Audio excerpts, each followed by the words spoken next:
Pisces, welcome to your astrology reading for the month of February. And so the way that this is structured, it really does use your rising sign more than your sun sign, but they're both going to be significant as well as your moon sign. And so when you're looking at this, it's really a good idea to listen to all three so you kind of get that holistic picture of what's happening to you during the month of February. And so your sun sign is really how you express yourself. It's what you need in order to feel fulfilled in this lifetime.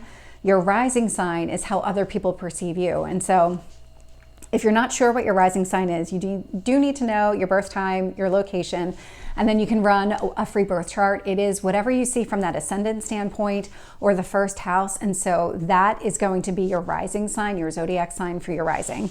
And so your moon sign is also really dependent on that as well.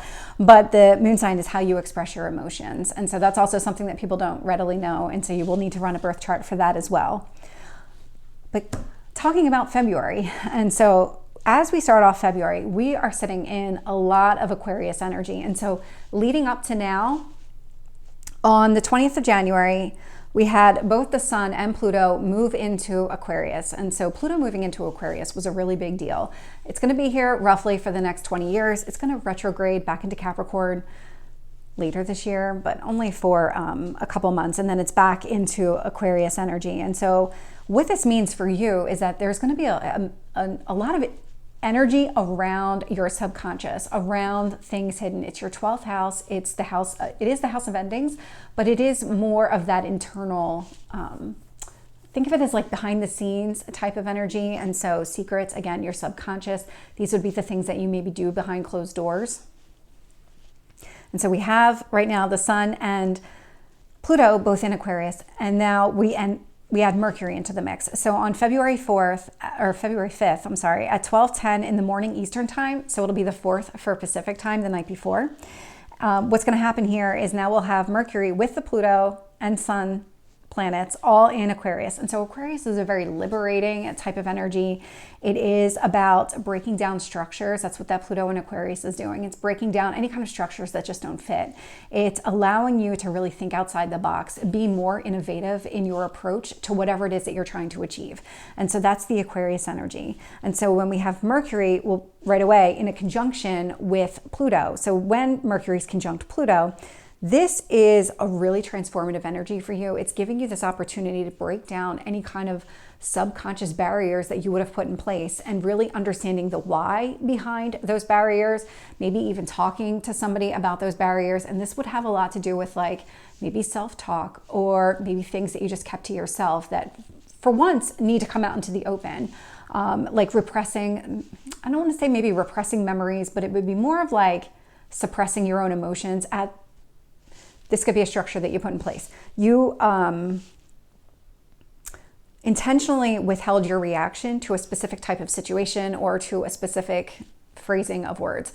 And so you're being given an opportunity here to really break down that barrier and to say, does that really make sense? Why am I doing that? Should I be doing that?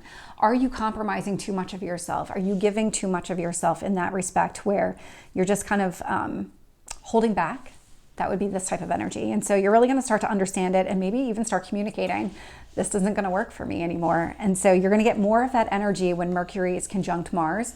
So Mars is actually going to be in Capricorn. So as Mercury's moving into Aquarius, Mars is going to be in Capricorn, but they're going to be in close proximity to each other. And so what this is doing is Mars in Capricorn is really taking action on those structures that you've put in place. Mercury in Aquarius is saying, let's break down those structures. They just don't work. And here's why they don't work.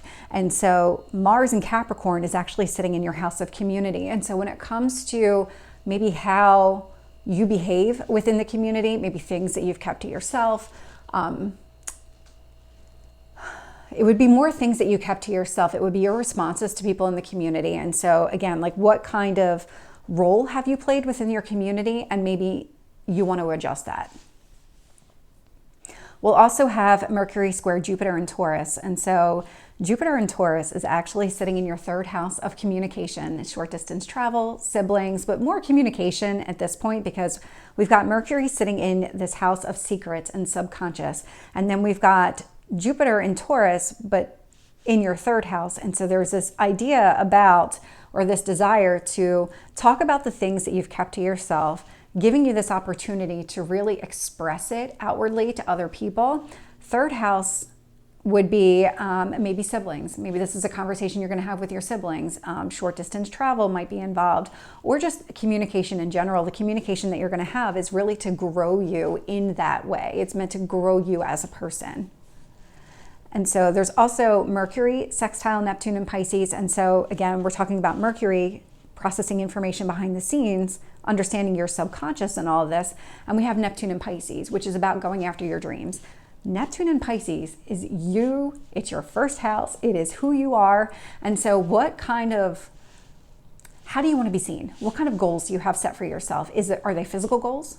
Are they subconscious goals? Is it like changing the way that you think or the way that you respond to situations? Is it modifying your appearance in some way to align with the type of person you want to be? Because that's what this energy is all about. Mercury sextile Neptune and Pisces is giving you an opportunity to pursue those goals.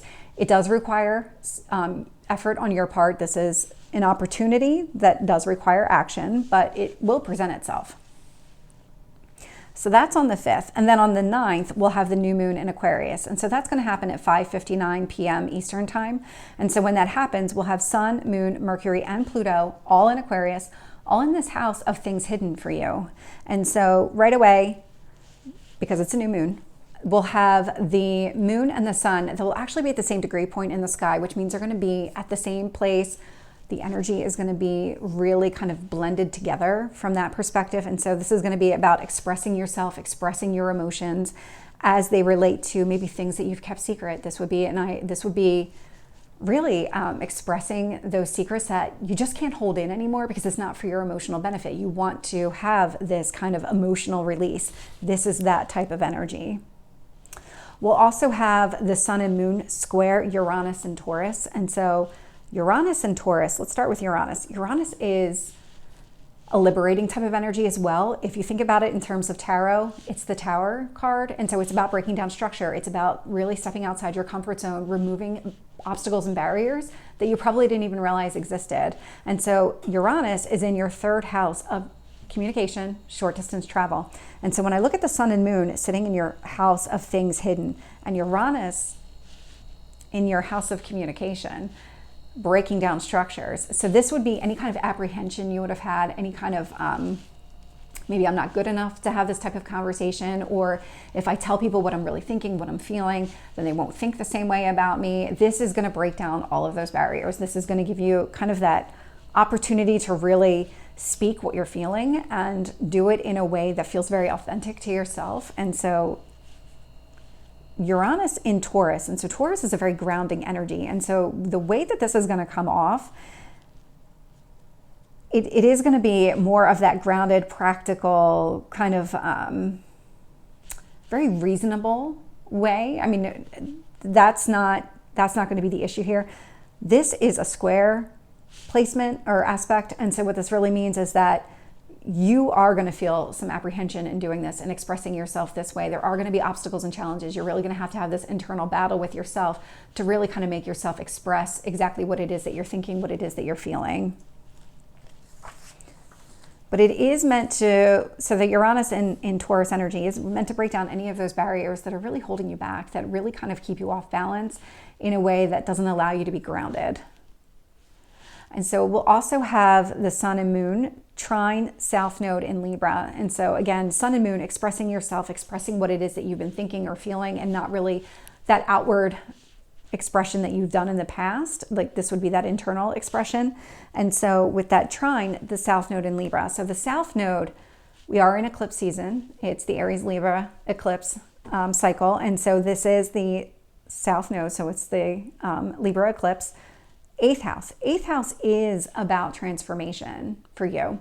And so what are you trying to do? Like, is this breaking free from any kind of power and control issues where you felt like maybe you were manipulated to a point where you had to suppress what you were thinking, suppress what you were feeling, not able to say exactly how that made you feel?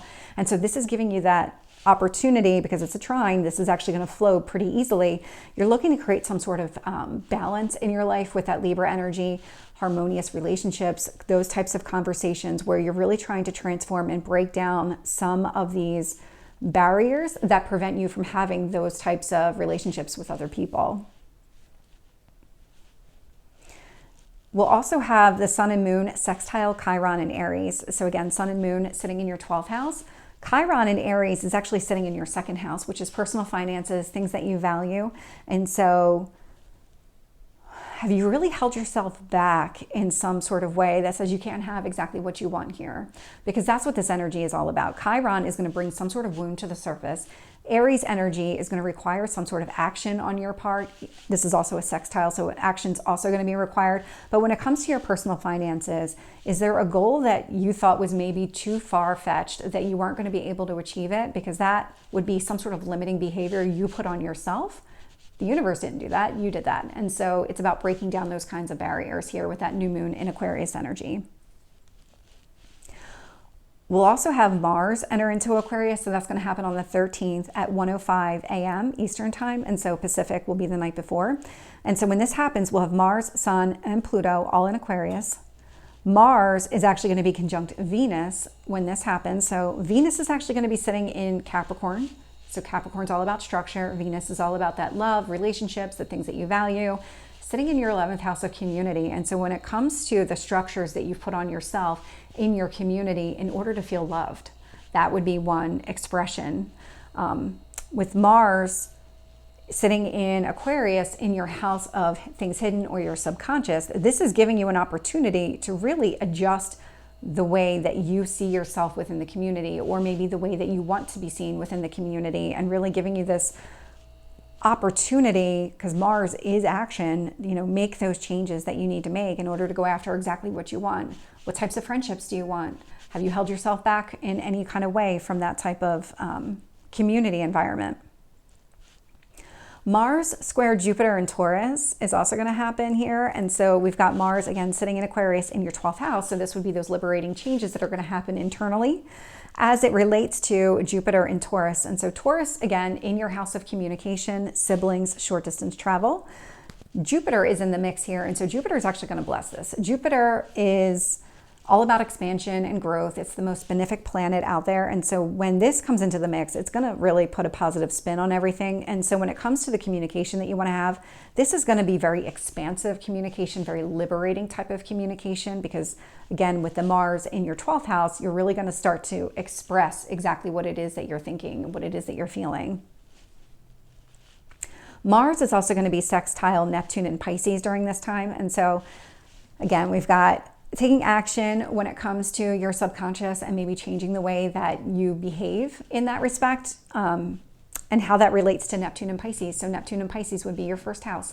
Again, so how do you want to be seen? What kind of goals have you set for yourself? How do you want to live your life? That's that first house. That's the Neptune and Pisces energy.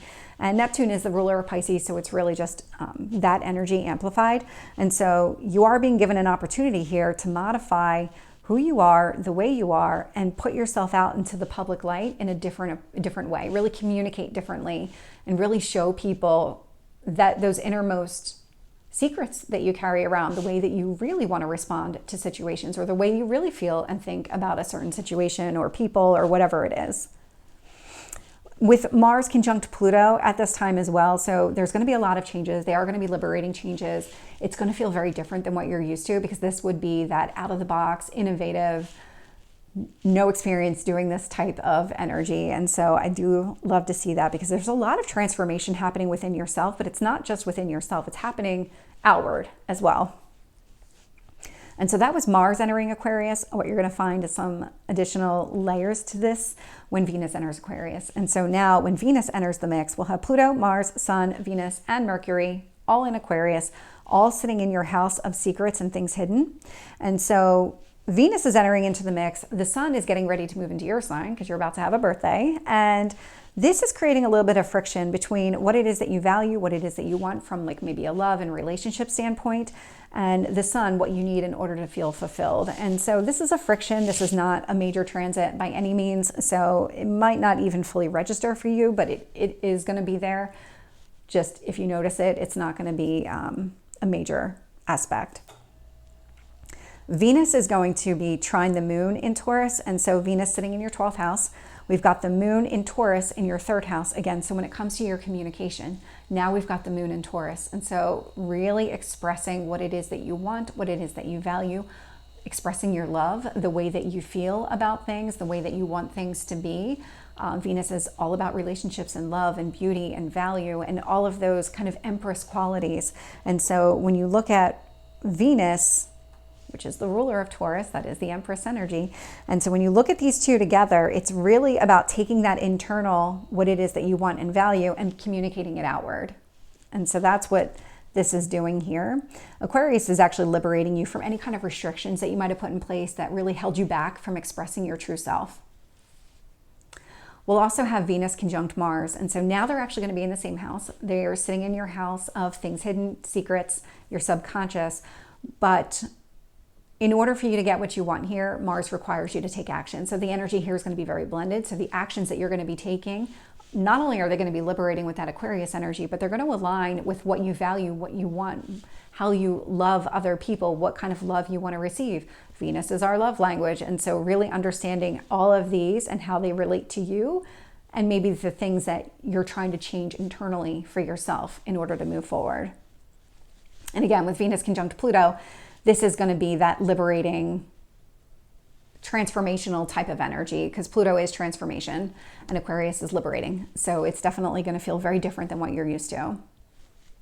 We'll also have Venus square Jupiter in Taurus. And so Jupiter in Taurus again, sitting in, occupying your third house of communication, short distance travel, and Jupiter again, very positive here. And so now we had this with Mars, and now we're getting this with Venus. And so Venus, it's really this emphasis around what you value, what you want, what kind of relationships do you want, how do you want to love other people, how do you want to be seen, how do you want to be loved, how do you want to be valued.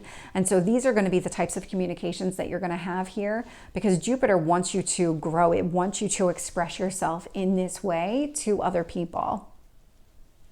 And then we'll have Venus sextile Neptune in Pisces. And so again, going back to that innermost house, that house of endings, but it's really that subconscious, that hidden secrets, and that sextile to Neptune in Pisces again. So what changes do you need to make internally to reflect externally? So how do you want to be seen by other people? So what changes do you need to make internally in order to be shown or be seen in that way externally? And so again, focusing on the things that you value, the things that you love, how you want to be treated, all of those things are the Venus energy. Then we start to get into your birthday season. So Sun enters Pisces on February 18th at 11:13 p.m. Eastern Time. And so when this happens, we'll have the Sun, Saturn, and Neptune all in Pisces, all in your first house of self. And so right away, we'll have the Sun trine Moon in Cancer. And so the Sun is sitting in your first house. So again, like, what is it that you want for yourself? What do you need in order to feel fulfilled? Trine the Moon. So the Moon is actually going to be in your fifth house. So this is creativity. This is your passions. This is your hobbies, short-term relationships, children. With this trine energy, it's going to be a very easy flowing type of energy. And so when it comes to what is it you're trying to achieve, or what is it that you think you feel, really more about how you feel about your passions and your projects, maybe your children, all of these kind of fifth house pleasure pursuits.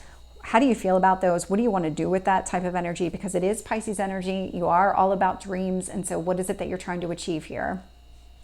Because this energy is an encouraging energy. It's supporting you. That Moon in Cancer is a very loving, nurturing type of energy. We'll also have the Sun conjunct Mercury in Aquarius. And so again, going back to the Sun is sitting in your first house.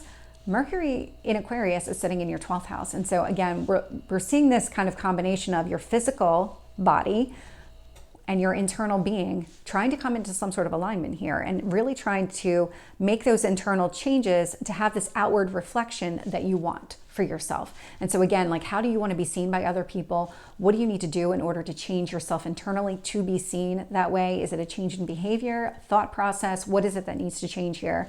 Again, with that Aquarius energy, it's going to be a very liberating, freeing type of release that's going to take place from any limitations that existed. We'll also have the Sun conjunct Saturn. So in your first house, this is literally going to be working on yourself, because it is sitting in your first house. So Saturn is about work. What kind of structures do you want to put in place? What kind of goals do you have in mind? How do you get and achieve those goals. So it is about coming up with some sort of plan here. And it doesn't have to be a plan that takes place overnight. Saturn is a very slow moving energy. And so it's going to require time in order for you to get there. And so this is really about coming up with the changes that you want to make to yourself and then actually working on those changes. And then we'll also have that Sun semi-sextile Pluto in Aquarius. And again, because they're at that roughly 30-degree point away from each other. And so the Sun is sitting in your house of self. Pluto in Aquarius is sitting in your 12th house here. So what this really means is that there might be some friction around what you're changing on the inside and what's being reflected on the outside, and does that fully align? So there might be a little bit of friction here. You might be a little hesitant to change all of your behaviors, or maybe a little hesitant to stop being so shy. That would be an energy kind of reflected here. So really kind of a hesitation more than anything else to really be the person that you want to be. But it's a friction. I mean, this is not a major aspect at all. And then we have Mercury enter into Pisces. So that's going to happen on the 23rd at 2:39 in the morning Eastern time. And so when this happens, we'll have Mercury, Sun, Saturn, and Neptune all in Pisces, all in your first house. And so right away, we'll have Mercury and the Sun in a conjunction with each other, which really is that blending of energies. And so this is really giving you that ability to express exactly what it is that you want for yourself. And so I love to see this energy because it's really kind of amplifying, okay, I want to be an executive as an example. And so I'm going to put myself out there as an executive. I'm going to think like one. I'm going to behave like one. I'm going to communicate like one. I'm going to think like one. And so that's where this energy is kind of coming from. Insert whatever role you want to play. Executive was just one that came to mind. Mercury is also going to be opposite the moon in Leo. And so Mercury, again, sitting in your first house of self. The moon in Leo is sitting in your 6th house of daily routines. And so the moon in Leo is about creative expression. Sitting in your house of daily routines as it relates to your first house. So what are you trying to accomplish in your daily life in order to bring some sort of alignment to how you want to be seen, how you want to communicate or process information with the outside world? What changes are you making to yourself, and how does that impact your daily life? Because there is an opposition here, and so there is going to have to be this push-pull, let's come to some sort of compromise in order for you to get that energy to really flow easily. Mercury is also going to be conjunct to Saturn in your first house, and so what's happening here is, again, really communicating, processing what it is that you're trying to create from that strategy standpoint. You're doing all this work on yourself. Is it working? Are you evaluating, reevaluating? Because that's that Mercury energy. It's constantly going back and rethinking, does this make sense? Is this something that I want to continue forward with, or does it need to be modified in some way? That would be the Mercury energy. And because it all is sitting here in Aquarius, or not Aquarius, in Pisces, this is going to be related to those dreams that you have for yourself, all those goals that you have for yourself. So just keep that in mind. And then we'll have this friction again with Mercury semi-sextile Pluto in Aquarius. And this just means that, again, there's a little bit of friction around the changes that are taking place internally and how you're maybe communicating those externally, or maybe the way that you're seeing yourself or you're talking about yourself. There's something here where there is a little bit of friction between the two, that inward and outward reflection of yourself. Again, not a major aspect here at all. And then at the end of the month, we'll actually have the full moon in Virgo. And so that's going to take place on the 24th at 7:30 a.m. Eastern time. And so when this happens here, we'll have the moon opposite the sun. So this is going to be that push-pull energy again. And so the sun is going to be in Pisces, Mercury's in Pisces, Saturn is in Pisces. So all of these are going to be opposite the moon. And so the moon is sitting in Virgo. And so what you're looking at is first house, 7th house. First house is you, who you are, how people perceive you. 7th house is those personal relationships, marriage, if you're married, definitely some sort of significant relationship in your life. So like business partners, one-to-one relationships, contracts, negotiations, all of that is included in that 7th house. Usually it's seen as the marriage partner. So, you know, take that as it resonates. Not everybody is married or wants to be married. And so that would be maybe just like a different type of long-term serious relationship with another person. And so what's going to happen here, when the moon is opposite the sun in Pisces, it's about, okay, feeling versus self-expression. And so there's some sort of misalignment here. And the moon is really interesting because the moon is in Virgo. And so you might have a hard time expressing yourself to your significant other exactly what it is that you want or the changes that you're making to yourself. There might be a little bit of push-pull is really the best way for me to describe it. It's almost like maybe this person has recognized the changes that are occurring within you and doesn't understand why things are changing. There would definitely be some sort of energy connected to finding some sort of compromise, some sort of balance here. Moon is also going to be opposite Mercury, and so this would involve that communication around it as well. And Saturn, the work that you're doing, so the work that you're doing on yourself, the communication that you're having, maybe all of a sudden you're finally standing up for yourself in a marriage. That's just an example, not going to apply to everybody, but it would be being more outspoken, or maybe being less outspoken, maybe taking that step back, trying to see things from somebody else's perspective before you speak. It could be any of these things, anywhere in between. Those were kind of two extreme examples. It could be anywhere in between, but it would be a difference in you, how you're expressing yourself, the way that you're expressing yourself, and how your partner is receiving that information, and how is that person perceiving you specifically. And so this is going to be it's going to require some sort of compromise to balance the energy out. It also does indicate that any kind of anything that might have happened over the last 6 months. So when the new moon was in Virgo, you might have been building structures or maybe have been thinking about these things that you wanted to do. This is the culmination point, and everything that you've kind of thought about over the last 6 months, because it's Virgo, so it's a mental energy. And so everything that you've thought about over the last 6 months when it relates to your significant other or some sort of significant partner, the way that you're modifying yourself, the way that you're changing requires something here to change. Something here has to give. You have to let something go. It just isn't going to work for the way that you're planning to go forward with the goals that you've set for yourself. So something here has to give. Some sort of structure between you and another person has to give. We'll also have the moon trine Jupiter in Taurus. And so Jupiter in Taurus again, sitting in your third house of communication, short distance travel.